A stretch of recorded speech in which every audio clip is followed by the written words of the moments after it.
तो इसलिए सही ढंग से समझिएगा, जहां दिक्कत होगा बोलिएगा, वहां हम रुक करके दोबारा समझाएंगे। आइए चैप्टर पे आते हैं। कहता है the production of new organism from the existing organism of the same species is known as reproduction. Reproduction है क्या? रिप्रोडक्शन को हिंदी में हम लोग कहते हैं प्रजनन या जनन बोलते हैं। रिप्रोडक्शन है क्या? रिप्रोडक्शन एक प्रक्रिया है। रिप्रोडक्शन क्या है? एक प्रक्रिया है जिसके माध्यम से जो पहले से एग्जिस्ट कर रहे हैं पेरेंट्स, उनसे नए ऑर्गेनिज्म का क्या होता है? निर्माण होता है। हमने क्या बोला? रिप्रोडक्शन एक क्या है? प्रक्रिया है, एक प्रोसेस है जिसमें जो पहले से एग्जिस्ट करते हैं पेरेंट्स, उनसे क्या होता है? नए ऑर्गेनिज्म, जिसे हम लोग ऑफ स्प्रिंग बोल सकते हैं, उनका क्या होता है? निर्माण होता है। ठीक है, आगे कहता है it is essential for the survival of a species on this earth. और अगर ये रिप्रोडक्शन का प्रक्रिया नहीं होगा तो इस पृथ्वी पे सरवाइव करना मुश्किल है। और रिप्रोडक्शन क्यों जरूरी है? कुछ ना कुछ तो कारण होगा, कुछ ना कुछ तो महत्व होगा, तभी रिप्रोडक्शन हो रहा है या कर रहे हैं। तो रिप्रोडक्शन का सबसे ज्यादा महत्व इस पृथ्वी पे जीवन के क्रम को बनाए रखने के लिए, क्योंकि यही एक ऐसा माध्यम है जिससे जीवन पे जिससे पृथ्वी पर जीवन का कंटिन्यूटी क्या रहेगा? बना रहेगा। अगर कोई जीव रिप्रोडक्शन नहीं करता है तो आप देखेंगे कि कुछ समय बाद वो इस पृथ्वी से क्या हो जाएगा? विलुप्त हो जाएगा। क्या हो जाएगा? विलुप्त हो जाएगा। ठीक है, तो इसलिए लाइफ कंटिन्यूटी रहे पृथ्वी पे, रिप्रोडक्शन जरूरी है। आगे कहता है reproduction gives rise to more organism with the same basic characteristic as their parents. अब ये जो हम लिखे हुए, इसका मतलब क्या हुआ? कहता है रिप्रोडक्शन में नया ऑर्गेनिज्म तो बनेगा, और जो ऑर्गेनिज्म बनेगा वो अपने पेरेंट्स के जैसा ही बनेगा। जैसे अगर मान लीजिए यहाँ पे एग्जाम्पल में लिखा हुआ है मानव है, तो मानव क्या कुत्ते को जन्म देगा? नहीं, मानव मानव को ही जन्म देगा, दूसरे जीव को, दूसरे स्पीसीज को जन्म नहीं दे सकता है। कैट यानी बिल्ली किसको जन्म देगा? किटेन को। बिल्ली के बच्चे को क्या बोलते हैं? किटेन। उसी प्रकार अगर आप सनफ्लावर का सीड लगाएंगे तो उससे गुलाब का फूल नहीं बनेगा, सनफ्लावर सीड से क्या होगा? सनफ्लावर का ही पौधा उगेगा। ठीक है, तो ये ध्यान रखना है। ये नहीं क्या कि मतलब किसी के साथ कोई रिप्रोडक्शन के माध्यम से किसी को भी जन्म दे सकता है, नहीं, ऐसा नहीं हो सकता। आगे कहता है, अभी हमने आपको बताया कि रिप्रोडक्शन जो होगा वो एग्जिस्टिंग ऑर्गेनिज्म जो पहले से एग्जिस्ट कर रहे हैं पृथ्वी पर, उन्हीं से होगा। तो जो एग्जिस्टिंग ऑर्गेनिज्म है या एग्जिस्टिंग ऑर्गेनिज्म है उसको हम लोग क्या बोलेंगे? पेरेंट्स बोलेंगे। और एग्जिस्टिंग से जो न्यू ऑर्गेनिज्म प्रोड्यूस होंगे उसे हम ऑफ स्प्रिंग या फिर डॉटर सेल्स भी बोलते हैं। ये ध्यान रखना। एग्जिस्टिंग ऑर्गेनिज्म को क्या बोल सकते हैं? पेरेंट्स। और उससे जो नया ऑर्गेनिज्म बनेगा उसको हम लोग क्या बोलते हैं? ऑफ स्प्रिंग या फिर डॉटर सेल। कहने का मतलब आप ऐसा समझिए कि जैसे आपके माता पिता क्या है? वो आपसे पहले से एग्जिस्ट है, यानी वो क्या हो गए? पेरेंट्स हो गए। और उससे हम लोग जो है न्यू ऑर्गेनिज्म बने हैं, यानी हम क्या हो गए? उनके ऑफ स्प्रिंग हो गए। ठीक है, इतना क्लियर है? नेक्स्ट देखते हैं।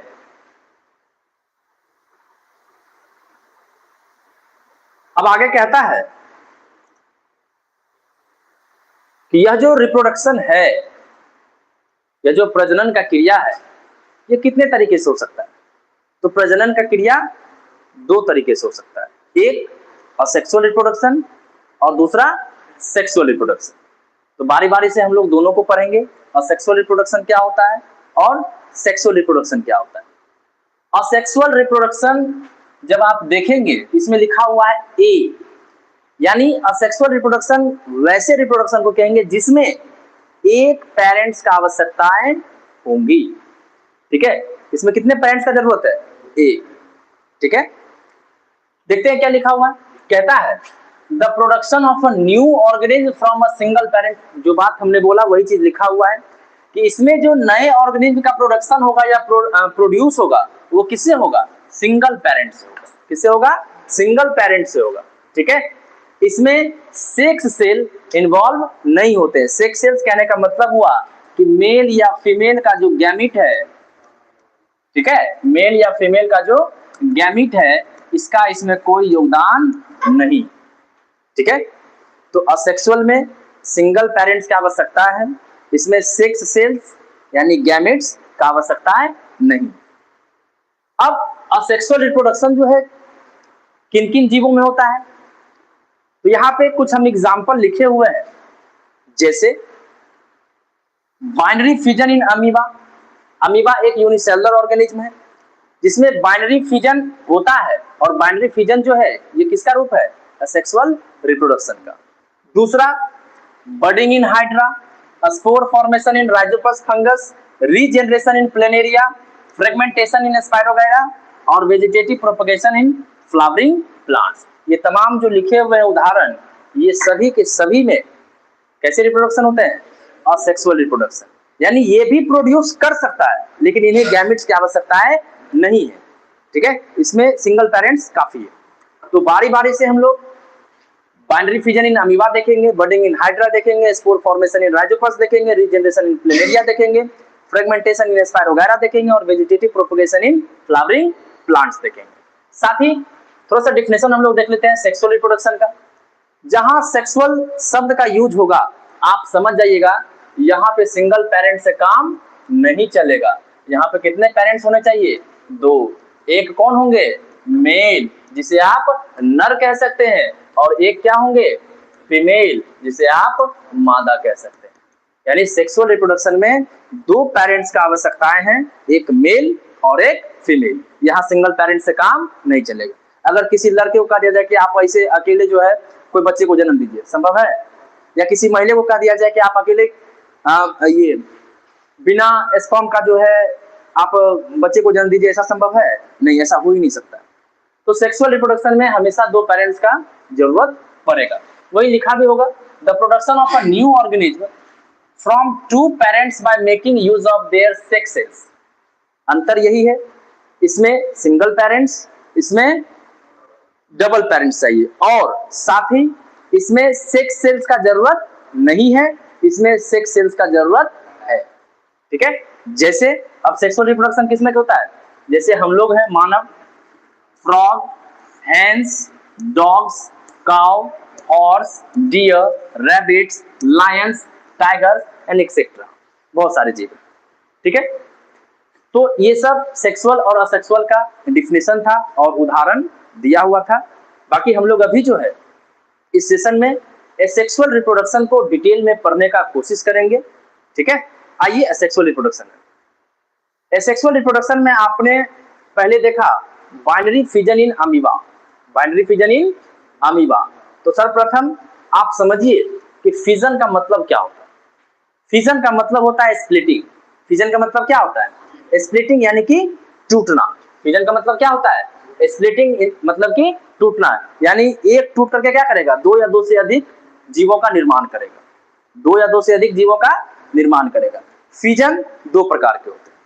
फिजन कितने प्रकार के, दो प्रकार के। एक होते हैं बाइनरी फिजन, एक क्या होते हैं, बाइनरी फिजन, और दूसरा होता है मल्टीपल फिजन। क्या होता है, मल्टीपल फिजन। अब ये बाइनरी फिजन क्या है, तो देखिए बाइनरी में BI लिखा हुआ है, बाइनरी में क्या लिखा हुआ है, BI, और बाय का मतलब होता है दो। बाय का मतलब क्या होता है, दो।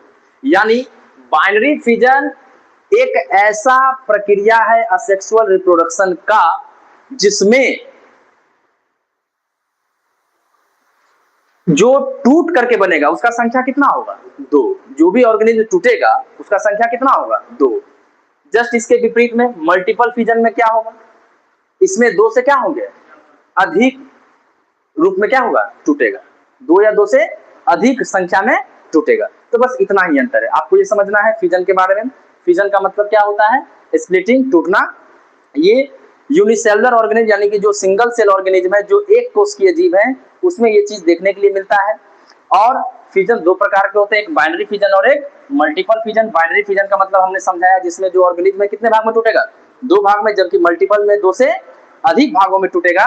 ठीक है, जैसे बाइनरी फिजन का उदाहरण यहाँ पे देखिए लिखा हुआ है, अमीबा, पारामीशियम, लिस्मेनिया, बैक्टीरिया, ये सब में जो है क्या होता है, फिजन तो होता है, लेकिन क्या बाइनरी फिजन होता है, यानी इसमें जो ऑर्गेनिज्म है वो क्या करेंगे, दो नए ऑर्गेनिज्म को प्रोड्यूस करेंगे। एग्जाम्पल के तौर पे अमीबा का यहाँ पे देखिए डायग्राम बना हुआ है। ठीक है, अमीबा का डायग्राम बना हुआ है, किस प्रकार उसमें फिजन होता है, इसी काहे हो जाता है।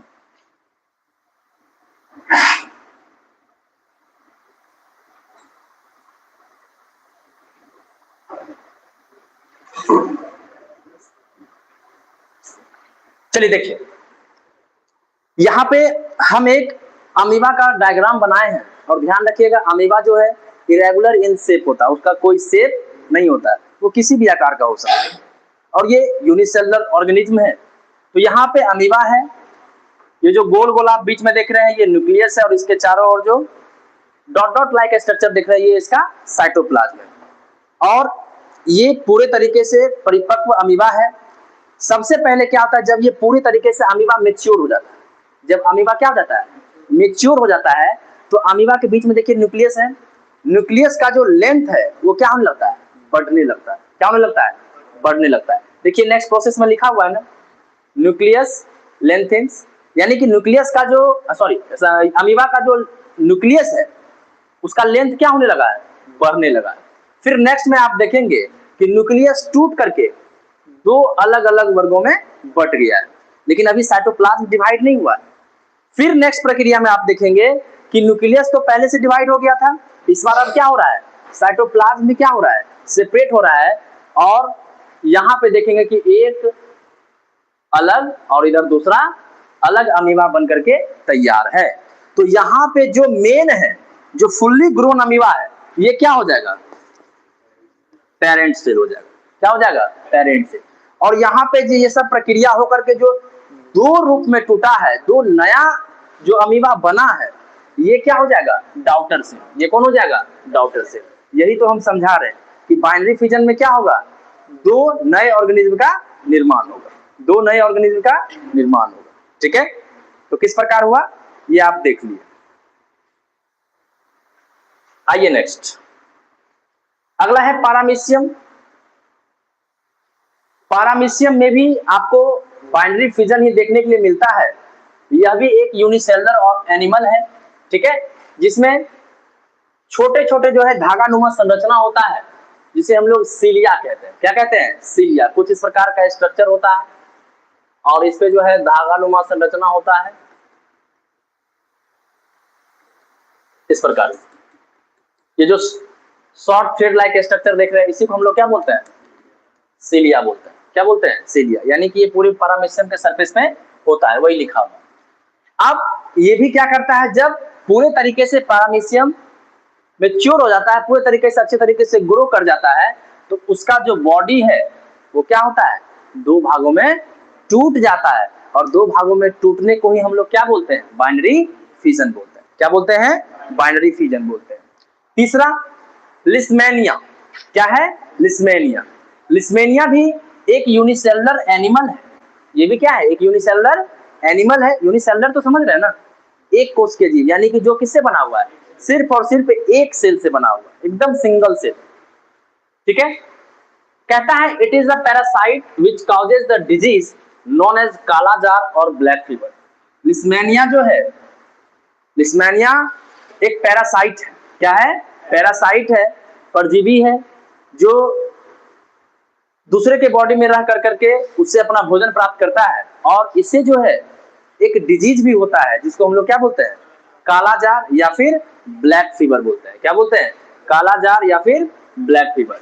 आगे कहता है Leishmania has a greater degree of organization in its body having a whip like structure called flagellum at its one end। अब कहता है लिस्मेनिया जो है, इसमें थोड़ा सा इसका जो बॉडी का बनावट होता है, ये थोड़ा सा जटिल होता है। ये थोड़ा सा क्या होता है, जटिल होता है। औरों के कंपेयर में है तो यूनिसेलुलर है, लेकिन थोड़ा सा क्या होता है, इसका कॉम्प्लेक्स स्ट्रक्चर होता है, ठीक है। और इसका इसमें देखिएगा कि विप लाइक स्ट्रक्चर भी होता है। विप लाइक स्ट्रक्चर मतलब समझते हैं, चाबुक, कोड़ा समझते हैं, इस प्रकार का होता है। देखिए फिगर तो हम बनाने का कोशिश करते हैं, इस प्रकार का होता है। ये जो दिख रहा है आपको, इसको हम लोग बोलते हैं विप लाइक स्ट्रक्चर, यानी कि चाबुक नुमा संरचना या कोरा नुमा संरचना, ठीक है। इसको हम लोग क्या बोलते हैं, फ्लैजेलम, क्या बोलते हैं। और इसके मदद से ये लिस्मेनिया जो है क्या करता है, मूव करता है, क्या करता है, मूव करता है। ठीक उसी प्रकार पैरामीशियम में भी ये जो थ्रेड लाइक स्ट्रक्चर है सिलिया, इसके मदद से क्या करता है, मूव करता है, ठीक है। तो मूवमेंट करने में ये सब मदद करता है। आइए बाइनरी फिजन आपका समाप्त हुआ, आगे है मल्टीपल फिजन। मल्टीपल फिजन में दो से क्या होगा, अधिक भागों में जो है ऑर्गेनिज्म टूट करके बनेगा। कहता है कि in multiple fission the parent organism split to form many new organism at the same.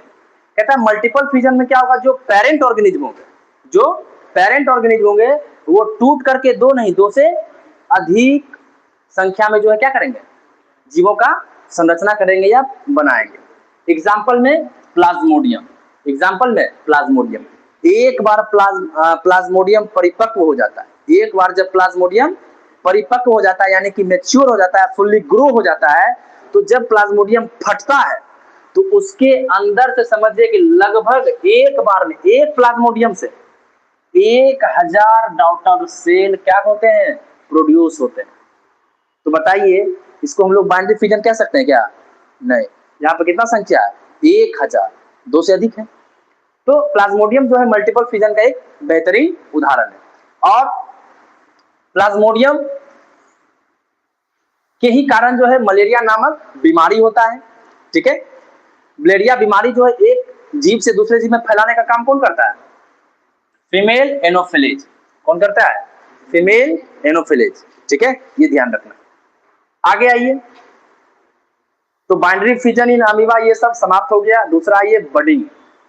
Budding का मतलब क्या होता है, कहता है a small outgrowth from the body of the living organism. जो भी छोटे जीव होंगे, लिविंग ऑर्गेनिज्म होंगे, उसमें छोटा सा कुछ ग्रोथ हो जाना एक्स्ट्रा में, ठीक है। आपको एग्जांपल के थ्रू हम समझाने का प्रयास करते हैं। बडिंग को समझना है तो हाइड्रा हमको एग्जांपल लेना पड़ेगा, ठीक है। कहता है in budding a small part of the body of the parent organism grows out as a bud which then detaches and becomes a new organism.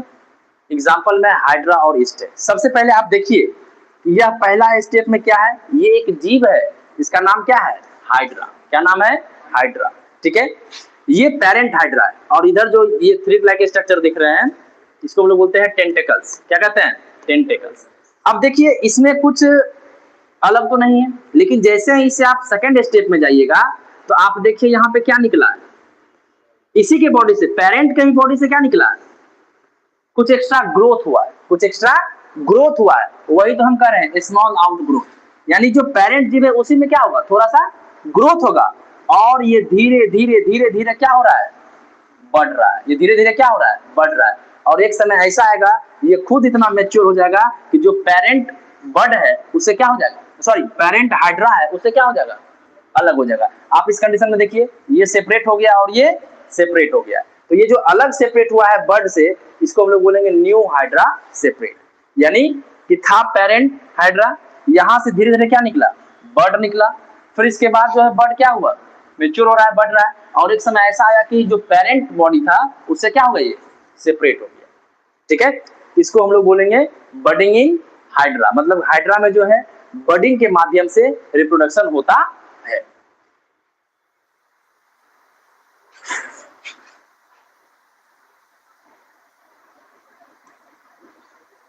उसी प्रकार देखिए ईस्ट में यहाँ पे जो है पेरेंट ईस्ट सेल है, पेरेंट ईस्ट सेल है।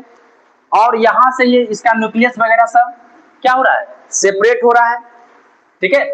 और यहाँ कह रहा है कि बर्ड निप्ड ऑफ, यहां से कट करके जो बर्ड है एक्स्ट्रा में जो बना हुआ था, ये कट करके क्या हो गया, न्यू बन गया, इधर जो है सब अटैच रहा। ठीक है, तो ये ध्यान रखिएगा। ये भी जो है बर्डिंग का ही उदाहरण है, यानी कि हाइड्रा और ईस्ट में क्या देखने के लिए मिलता है, बर्डिंग के माध्यम से रिप्रोडक्शन देखने के लिए मिलता है।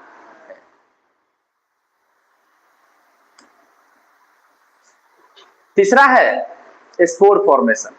तीसरा क्या है, स्पोर फॉर्मेशन। स्पोर फॉर्मेशन क्या होता है, कहता है कि in spore formation the parent plant produce hundreds of microscopic reproductive units called spore when the spore case of the plant burst, then the spore spread into air. When the air-borne spore land on food or soil under favorable conditions like damp and warm conditions, they germinate and produce new plants. कहता है spore formation में क्या होता है कि जो भी जीव होंगे, जैसे राइजोपस को देख लीजिए, राइजोपस जो कि फंगी हैं, ठीक है, म्यूकोर हो गया, पेनिसिलियम हो गया, ये सब फंगी के अंतर्गत आते हैं। तो राइजोपस को ही देखिएगा तो उसमें जो भी, जैसे मान लीजिए ऊपर में स्पोरेंजियम होगा, इसके अंदर जो है बहुत सारा क्या होता है, स्पोर भरे होते हैं। क्या भरे होते हैं, स्पोर भरे होते हैं। और जब ये धीरे धीरे धीरे धीरे मैच्योर हो जाता है, इतना मतलब ये अपना समझिए कि एक आकार ले लेता है कि उससे आगे अब नहीं बढ़ सकता है, फाइनली ग्रोथ हो जाता है, उस कंडीशन में क्या होता है कि ये जो स्पोरेंजियम है ये क्या हो जाता है, फट जाता है, ब्रस्ट कर जाता है। और इसके अंदर क्या है, स्पोर है, इसके अंदर क्या है, स्पोर है। ये बहुत ज्यादा संख्या में होता है, ठीक है। तो ये फट कर करके हवा के संपर्क में आता है और हवा के द्वारा कहीं भोजन में चला गया या कहीं मिट्टी में चला गया, जहां फेवरेबल कंडीशन मिला उसको, इसके अनुरूप जो है वो वहां पे चला गया, तो वहां पे ये ग्रो कर जाएगा। तो ये भी एक, अगर ग्रो कर रहा है, नया ऑर्गेनिज्म प्रोड्यूस हो रहा है, तो वो भी तो रिप्रोडक्शन का ही देन है, उसको भी तो हम रिप्रोडक्शन कह सकते हैं। तो स्पोर फॉर्मेशन से भी नए ऑर्गेनिज्म का निर्माण हो सकता है और होता भी है, जैसे फंगी में राइजोपस, म्यूकोर, पेनिसिलियम, ठीक है। पेनिसिलियम से एंटीबायोटिक ड्रग पेनिसिलिन भी बनता है, तैयार किया जाता है। कुछ बैक्टीरिया हैं और कुछ नॉन फ्लावरिंग प्लांट है, कुछ नॉन फ्लावरिंग प्लांट है जिसमें फ्लावर नहीं होते हैं। तो कुछ नॉन फ्लावरिंग प्लांट कौन कौन है, फर्न है, मॉस है, ये सब ऐसे प्लांट है जिसमें फ्लावर नहीं होते। तो ये तमाम जो प्लांट है या फिर बैक्टीरिया या फिर फंगी, इसमें जो रिप्रोडक्शन होता है वो किसके माध्यम से होता है, स्पोर फॉर्मेशन से होता है। किससे होता है, स्पोर फॉर्मेशन से, ठीक है। आइए अगला है, ये बेहतरीन, ये असेक्सुअल का बहुत ही बेहतरीन रिप्रोडक्शन का माध्यम है। देखिए कैसे, रीजनरेशन में क्या कहता है, the process of getting back a full organism from its body part. Regeneration का मतलब क्या हो रहा है, अगर कोई जीव है, अगर कोई जीव है और उस जीव को आप बीच से काट रहे हैं, तो आप तो सोचेगा क्या कि वो जीव मर गया, लेकिन कुछ ऐसे भी जीव हैं जिसको बीच से काटने पे वो मरेगा नहीं, बल्कि उसमें ऐसा क्षमता होता है रीजनरेशन का कि कटे हुए पार्ट से वो पूरा बॉडी तैयार कर सकता है। और उसका उदाहरण जो है प्लेनेरिया, कौन है, प्लेनेरिया, बेहतरीन उदाहरण है प्लेनेरिया। हम आपको दिखाते हैं। सपोज कीजिए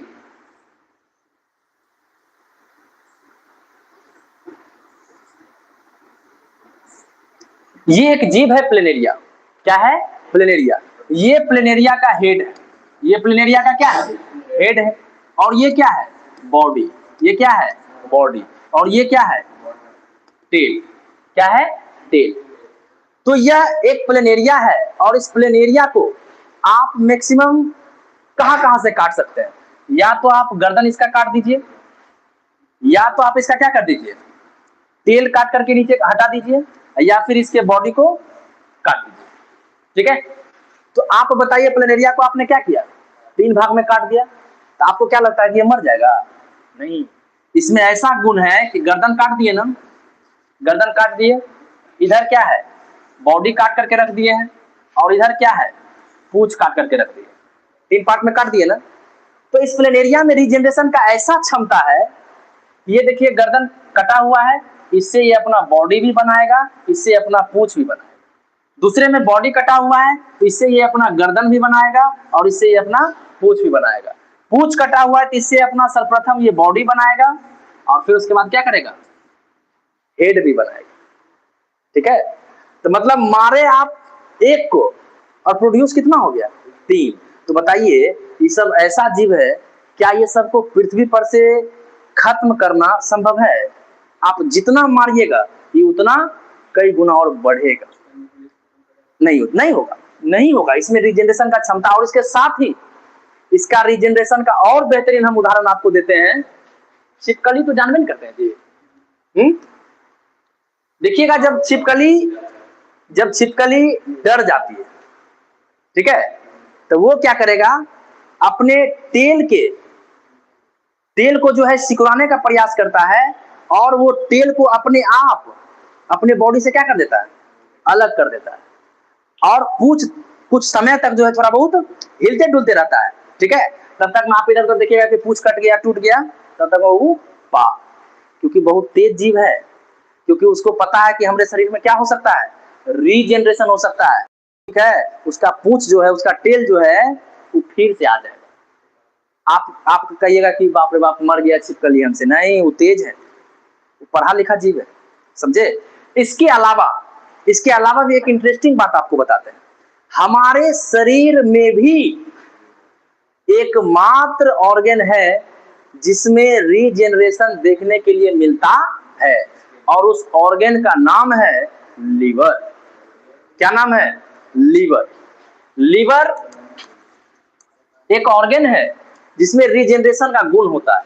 लीवर अगर मान लीजिए कि स्टेज 1 स्टेज 2 में, जिसको हम लोग बोलते हैं कि लीवर फैटी हो गया है, ठीक है, तो अगर इस कंडीशन में है, तो लीवर अगर थोड़ा बहुत काम नहीं कर रहा है या खराब है, तो वो खुद ब खुद अपने आप को रीजनरेट करके क्या कर सकता है, ठीक कर सकता है। लेकिन अगर बहुत ज्यादा खराब हो जाएगा, तब तो उस कंडीशन में उस इंसान का मृत्यु हो जाएगा। लेकिन लीवर ही हमारे शरीर का एक ऐसा ऑर्गन है जिसमें रीजनरेशन का गुण है। वो अपने आधा से अधिक भाग को खराब होने पर भी खुद से क्या कर सकता है, ठीक कर सकता है, ठीक है। तो ये सब रीजनरेशन का उदाहरण था। प्लेनेरिया हो गया, हाइड्रा हो गया, छिपकली के पूंछ में रीजनरेशन देखने के लिए मिलता है, और हमारे शरीर के ऑर्गन जो कि लीवर है उसमें भी रीजनरेशन देखने के लिए मिलता है, ये ध्यान रखिए।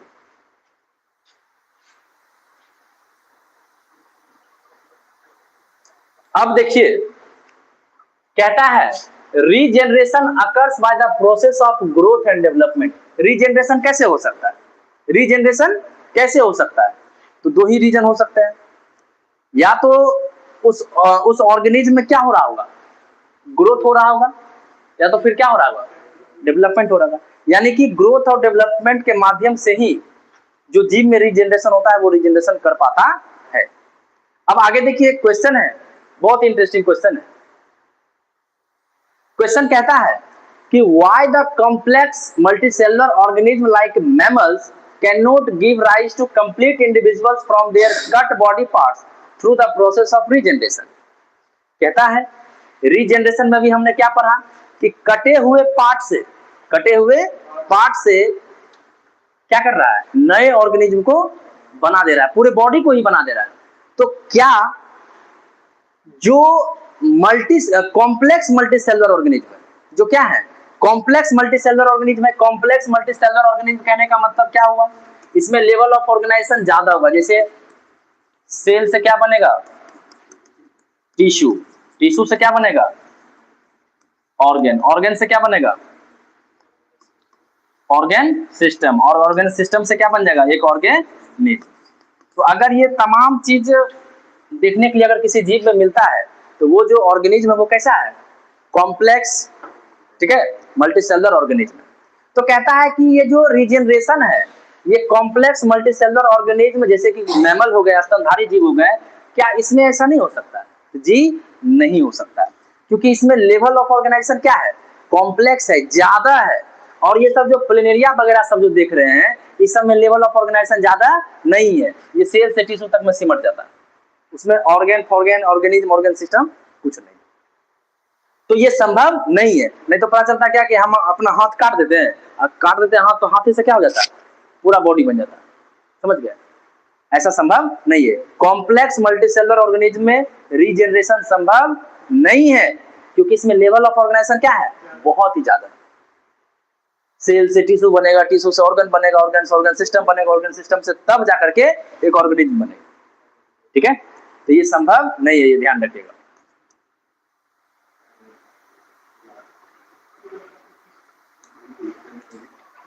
आगे है फ्रेगमेंटेशन। अगला क्या है? फ्रेगमेंटेशन क्या होता है? कहता है the breaking up of the body of a simple multicellular organism into two pieces on maturing each of which subsequently grows to form a complete new organism. इसमें भी देखिए फ्रेगमेंटेशन में भी क्या होगा, इसमें यूनिसेलुलर नहीं है, इसमें क्या लिखा हुआ है? मल्टी सेलुलर ऑर्गेनिज्म है। लेकिन मल्टी सेलुलर में भी क्या कॉम्प्लेक्स नहीं है? कॉम्प्लेक्स में तो हम लोग आ जाते हैं। कैसा है? सिंपल।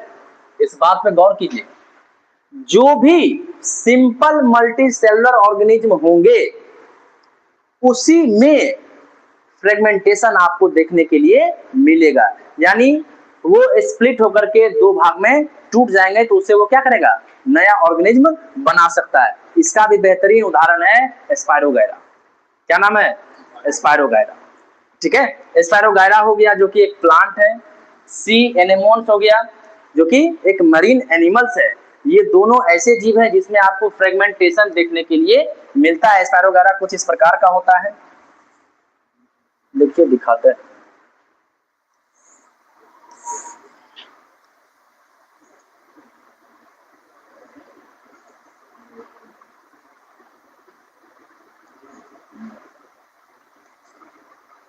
कुछ इस प्रकार का होता है। ठीक है, ये बीच में जितना भी है सब न्यूक्लियस।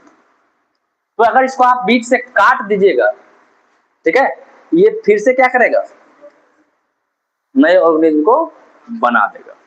ठीक है, तो स्पायरो वगैरह वगैरह स्पायरोगायरा में फ्रेगमेंटेशन के माध्यम से क्या होता है? नया ऑर्गेनिज्म बनता है। और ध्यान रखिए दो ही ऑर्गेनिज्म बनता है। तो एक देखिए हमने आपको फिजन पढ़ाया था, एक हम आपको क्या पढ़ाए? फिजन। और दूसरा अभी आप क्या देख रहे हैं? फ्रेगमेंटेशन।